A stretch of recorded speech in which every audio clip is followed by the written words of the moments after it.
Welcome to the new moon in Scorpio. I am Tian and I am your resident astrologer. I am currently in the middle of studying for an exam, so this is going to be a very overview, topical exploration of the new moon as we share it together. I show you my process in understanding the new moon and the energies at play with regards to an astrology reading, just as much as a lunar cycle reading like this new moon. So the new moon is set to occur tomorrow, the 1st of November 2024 at 10:47 p.m. Australian Eastern Standard Time. That is in America, the Day of the Dead. Here in Australia, it is the following of All Hallows Eve. A new moon is a dark moon, and the dark moon is a time of introspection and letting go, and it's an ideal time to be able to create new beginnings and encourage deep, profound self-reflection and examination. It is a time not to be despondent about your financial situation, and it is all about setting and planting the new seeds as the moon slowly waxes towards its fullness in a full moon 2 weeks after. So, a new moon in Scorpio is a very potent energy. Scorpio, in and of itself, if you have any dear Scorpios in your life, you will know they have such a profound energy about them. It is a fixed feminine water sign, and Scorpios are imaginative, they're passionate, they're emotional, but they have such an intense energy about them. They have a unyielding power, and they project this very mysterious outlook on themselves.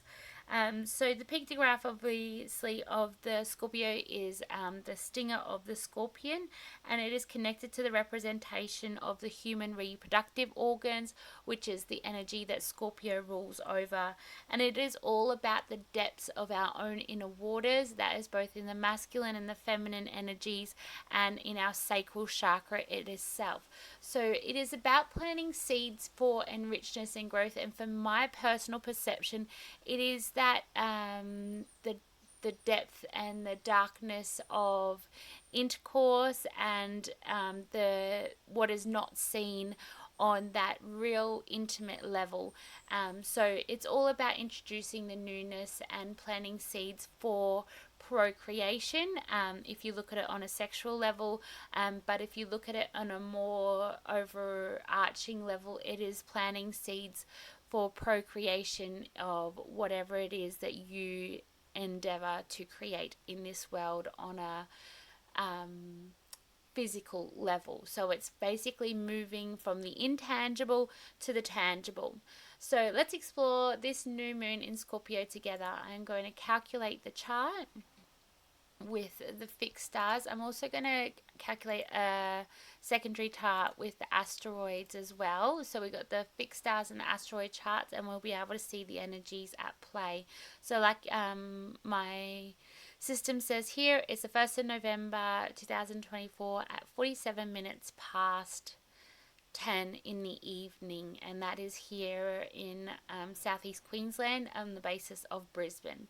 So what I can see here, obviously, with every new moon, we have the sun conjunct the moon, and there it is conjunct the fixed star of Nasikan.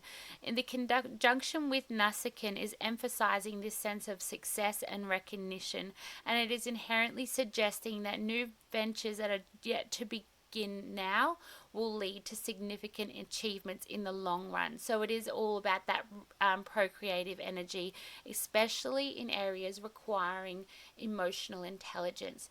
And that is further emphasized here with this flowing energy that is creating a trine to Saturn that is currently retrograding in the sign of Pisces, and then also fixed star Alzira, and I'm pretty sure if I look at the asteroid chart, Hades is in this place as well. So it is making a trine with fixed star Hades as well. So with a grand trine in water signs it is a beautiful energy.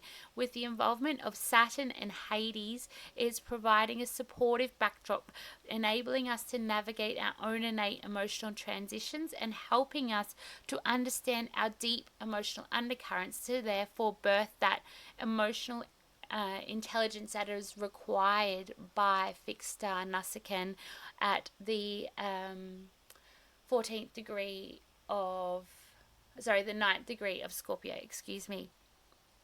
And so this energy is creating an emotional structure. With Saturn in Pisces, there is a very strong sense of discipline to our emotional and our spiritual life, because obviously Pisces rules over the spiritual, whereby Saturn brings out that grounding authoritarian aspect. So therefore it is putting a cap on our feelings on a practical level. And then with Hades over here in Cancer, there is a strong deepening of the connection, and that is enabling us to link the transformation between our own deep waters, the mysticism and the ether, and then also our family and our emotions in our home life as well. Now, as with every astrological event that includes birth charts as well, and natal charts, we look to the ruler. So the ruler of Scorpio is Pluto, with the co-ruler being Mars. So we've got Pluto over here at the anaretic degree, which is the 29th degree of Capricorn, and then we have Mars over here at the approaching the 29th degree of Cancer, and this is forming a direct opposition. So with Mars at its critical degree, we are signaling an urgency in addressing our own innate emotional issues. And while we may feel compelled to assert our needs, it is essential for us to watch for these emotional outbursts, because like I described with all evidence of Mars in the 4th house or Mars in the sign of Cancer, especially at that anaretic degree, which is that critical degree, if you put fire and water together, you will get steam, and steam will find any exit it can if you look at a boiling kettle. And I might sound like a broken record, but it's the best way that I can describe this energy. So just be mindful of your emotions. I have found in my, especially my children, because they have this very strong etheric connection to the other realms, especially being young children, and they have their innate purity still, especially because they're under the age of 7 and they haven't developed their consciousness and their ego at its full degree as yet. There is a lot of combusting sort of energy being applied with between each other as siblings, and therefore it's exploding out. So just be mindful of these emotional outbursts inherently. And then with Pluto, it is going to make its final transition out of Capricorn for the next 250 years, which we will never see in our lifetime. So this energy is creating this strong tension between the two rulers of this new moon, and therefore it's asking us to confront our power struggles and our authority issues. Now, when it comes to a new moon, so when you have the sun and the moon conjunct one another, which it is in the new moon, it is more highlighting the energetic structures on a solar level because of the influence of the sun on the moon. And then when we have a full moon, it is more on that lunar level. So it is all about us internally. So we are going to see a lot of combustion occurring with our solar figures. So that would be the royals to the presidents to the prime ministers and all those, celebrity archetype, higher degree archetype solar figures in the world. So just be mindful of that, and be mindful of our own collective consciousness and the energies that are going to unwaveringly be interconnected with the solar figures just as much as with us internally. So it's important for us to reassess where we do feel controlled in our outer world, and then be able to lead ourselves into reclaim our emotional power and be able to not control our emotions, but be able to direct them in a very healthy way. Like I have 2 young children, so I'm trying to teach them despite the fact that it's okay to have an emotional outburst, there's a better way to channel it. So it's all about, reteaching ourselves, especially given the fact that we are the Pluto and Scorpio generation, Pluto and Libra generation, whereby we didn't have that sense of awareness. Our parents didn't have that sense of awareness like they do today with all the, you know, influencers and mainstream media, and not mainstream media, but like the psychologists and the research that have been done to be able to unearth those disruptive cycles to ourselves. Moving on. So there is also another trine that is occurring, and a trine aspect is a positive aspect. So, but we are seeing a trine here between the anaretic degree Mars in Cancer, also with Mercury at it's approaching its final degrees of Scorpio, and then again with that North Node over here in the early degrees of Aries. So again, a trine aspect is creating harmony and flow. So it's asking us to invite harmony and flow into our emotional, our intellectual, and our communicative endeavors. And with this trine, this aspect is encouraging us to be assertive about our communication of our emotional needs, and then be able to express our feelings and our desires and our true trajectory to support those deeper connections within our relationships, but also within our family structures and throughout our intimacy as well. But with this Aries energy, it's also inviting us to communicate internally and create a positive internal dialogue to be able to support our own innate growth with that Aries energy there. So it's all about us just as much as it's about our intimate partners and our in-laws, which is the rulership of Scorpio, and our family and our home life, which is that rulership of Cancer. So this connection is essentially emphasizing the importance of this emotional honesty, emotional depth and communication, and guiding us towards our future goals as well. So like with all dark moons, there is a positive opportunity for introspection, but just as long as there's also a positive opportunity to plant the new seeds of growth. So if you imagine the darkness of the soil when you do plant a new seed, it's about creating the enriched soil. It's about fertilizing it, being able to see the supportive opportunities with these grand trines to be able to enrich that new growth of the seeds that we are planting in whatever area that this new moon is falling into within our chart. So I do urge you to look to where 9 degrees of Scorpio is in your chart, and if it is conjunct your sun, like it is my daughter's birthday is coming up. One of my really good friends, her birthday was a few days ago, and so this energy essentially would be conjunct their and natal sun. So it would be all about them stepping into their true selves, using this supportive energy of the North Node to be able to help propel them on the trajectory. And like I said, I made a post a few days ago, those people that have this solar return at the moment, especially up until I think it'll be the 5th that Mars will exit, and then it will re-enter about the 15th back into Cancer. So the solar return charts for those individuals with this aspect will have a lot of emotional undercurrents, and this energy of this next year and this solar return will be helping them develop their emotional intelligence, and they will see quite explosive energies, but it will help them, long term be able to create a positive connection with their emotions, with their anger, and being able to see anger as an emotion that is necessary as well, because as a psychology student, all emotions are necessary, and they all have underlying triggers to them. So it's about looking deep within and finding out what that trigger is as well, to be able to completely deconstruct and reconstruct that sense of self and that sense of identity with that North Node in Aries, and being able to create positive internal dialogue just as long as external dialogue with our intimate partners, again, our family members and those around us, to foster a more supportive network that is required for healing, for emotional intelligence, and for growth innately. So this is all unfolding also in conjunction with the thinning of the veil. So the thinning of the veil occurs on All Hallows Eve. It is a pagan and a Babylonian tradition, and it marks the end of the harvest season in pagan origins, and it helps them to honor and reflect on life, on ancestors, of those that have come before us.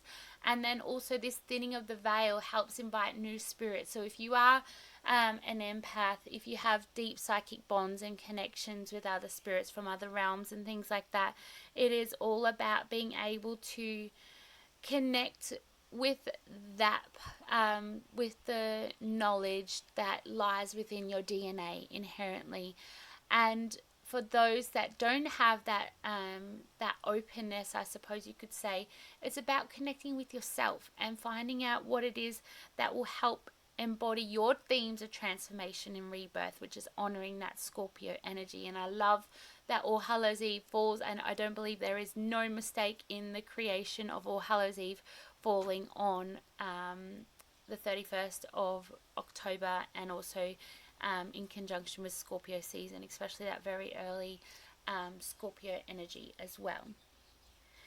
So there is also a Ceci square occurring here between the Sun and the Moon, with Neptune retrograding in Pisces. Now Neptune is at 27 degrees and 29 minutes of Pisces, and this is a very patent energy, and this aspect is also further prompting this reflection, this adjustment, and highlighting this emotional sensitivity and deep connection to ourselves, to our other realms, to our ancestors, enhancing this spiritual exploration. So it is further emphasizing that All Hallows Eve energy, the Halloween energy, the thinning of the veil, and things like that. So it's a beautiful opportunity for transformation. And there is a new pathway being opened as well, because we have the new moon sextiling Pholus as well. So Pholus is embodying new pathways for awareness, for inner healing, and allowing those hidden issues to resurface and to be addressed. So it's about calling on and reflecting on the emotions that are tied to fear, abandonment, rejection, and neglect. These feelings are manifested as defense mechanisms, and they are especially exemplified in our close family relationships and also our intimate relationships as well. So it's about aiming to transform this energy into its higher octave. And like I said, this beautiful woman asked for a reading, and I'm going to do it once I finish my exam. She's absolutely incredible, and I messaged her last night just explaining to her, like, if I do say something that's not positive, it's not a judgmental factor. It's being able to become the witness and being able to see and give light to the shadow and the subconscious and the unconscious, to be able to therefore, in shining the light on that energy, it no longer has power on you. And then you have the availability that when that energy is triggered within you, you therefore take a step back and be like, oh, okay, I see you, I see this, I will see the patterns, and you're able to explore that on a more harmonic level, as opposed to suppressing it and depressing it. And I suppose all those energies of that steam and that kettle, and that when you mix fire and water, that just sizzling out, where you find an outburst and it doesn't know where it's coming from or where it's headed. So it's about recognizing this fear, these past experiences, rather than giving them power over you. It begins with acceptance and focusing on nurturing that inner child to build the safety and the security within you innately as well. So to bring about new ways of operating, concentrating on intentions for emotional healing during this new moon, and even embodying new rituals or journalizing, will be able to help you embrace your own vulnerability as well. And therefore it may also invite you to open up to trusted friends or express yourself creatively to counteract those feelings or those tumultuous energies. For me, I just came back from kinesiology because I found myself swearing at my children this morning, which I do not I swear sometimes around them, but I don't necessarily swear at them. And it was quite confronting for me. So it's just highlighting these energies that there is, like, it's searing to the surface, but underneath that there's a trigger.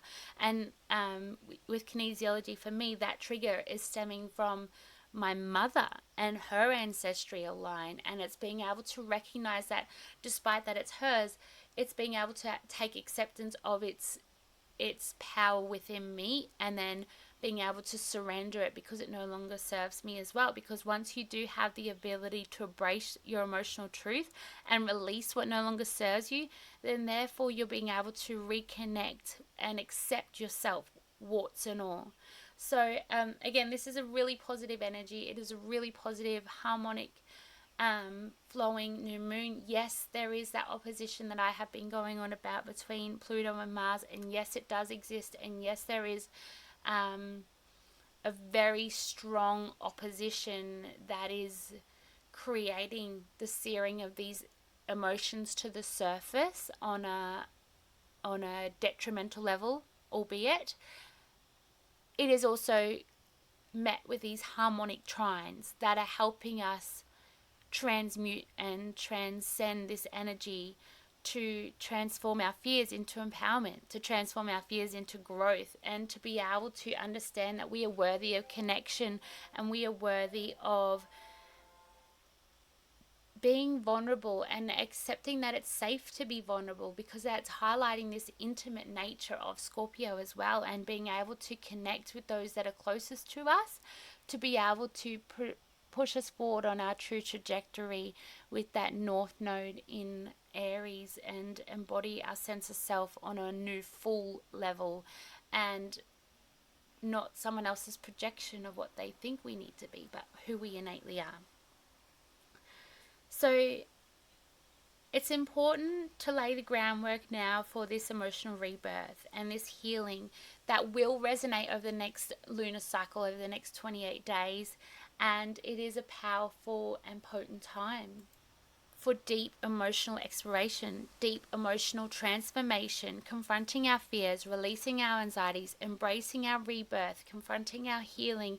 And as these energies of All Hallows Eve enhance our connection to the spiritual realm and the thinning of the veil, it helps us further acknowledge our emotions and further be honest about our struggles, and giving ourselves permission to grow and to heal and to form those deeper bonds and deeper connections that we have with our intimate partners and our family members, and our emotions also, because that cancer, it's like our lineage, it's our DNA, it's our ancestors, it's our mother, but it's also us, because everything is connected, and like our DNA is enriched by those that came before us.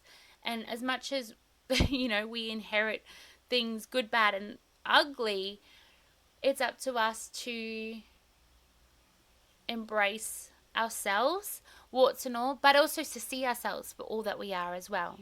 So if you are interested in gaining a reading, I am opening up my books next week after I do this exam.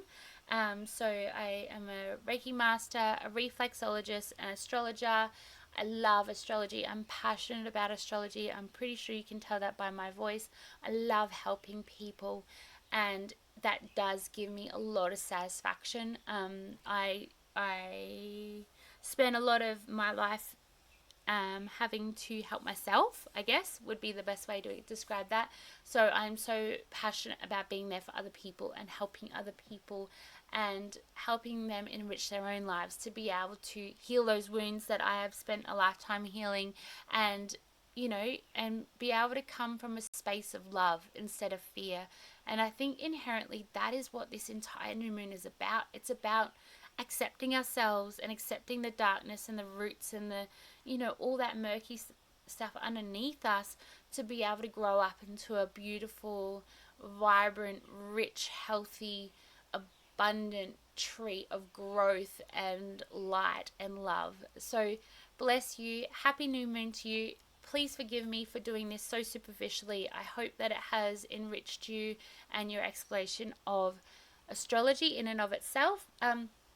Before I click off, I'll just quickly share the Sabian symbol as well, because this is also part of my process. So the Sabian symbol for 10 degrees of Scorpio, because it falls between the 9th and the 10th degree, being 9 degrees and 27 minutes. Forgive me for that accuracy.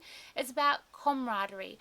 Group activity generates a deep sense of belonging and willingness to help others join in with their ups and downs. So this in and of itself on first impression is further highlighting that need to be able to accept ourselves, accept those around us, connect with these intimate partners and our families and our ancestors. Sharing in life's activities with others binds us to them, not only during the activity itself. There are feelings created that can endure over surprisingly long periods of absence.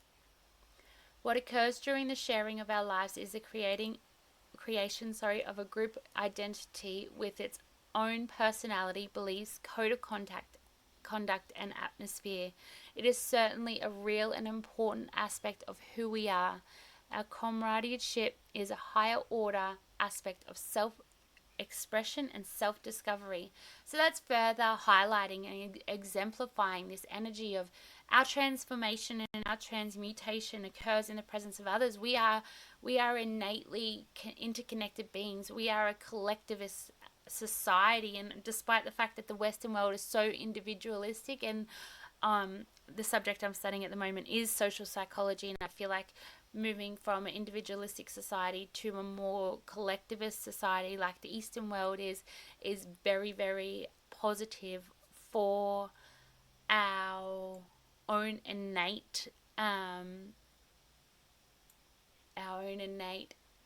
expression and our own innate experience. That's what I was looking for, experience of this life, but also the experiences of all those around us. It's being able to connect and being able to universally heal and suffer together. It's that symbiosis that occurs when people come together and they share their vulnerabilities and they offer each other richness and growth and healing and advice, and they're able to join in with their ups and downs and help one another.